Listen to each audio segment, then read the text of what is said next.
لو عندك أهداف حابة ان انتي تحققيها او عادات حابة تتخلصي منها، تعالي اقولك تعملي ايه. كل اللي هتحتاجيه ورقة وقلم، وتعالي نبدأ مع بعض.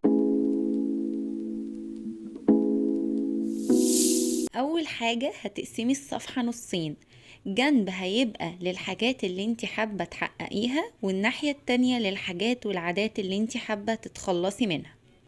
في جانب الأهداف هتكتبي الحاجات اللي انت حابة تحققيها، سواء كانت في شغلك أو دراستك أو غيره، وترتبيهم تحت بعض. وفي جانب العادات اللي حابة تتخلصي منها، برضو هتكتبي الحاجات اللي بتضايقك وحابة ان انت تتخلصي منها. بعد كده هتيجي في الصفحة من تحت وهتختاري هدف من اللي انت حابة تحققيه، وهتكتبيه في خانة لوحده. ونفس الموضوع هتختاري حاجة من العادات اللي حابة تتخلصي منها وتكتبيها في خانة لوحدها.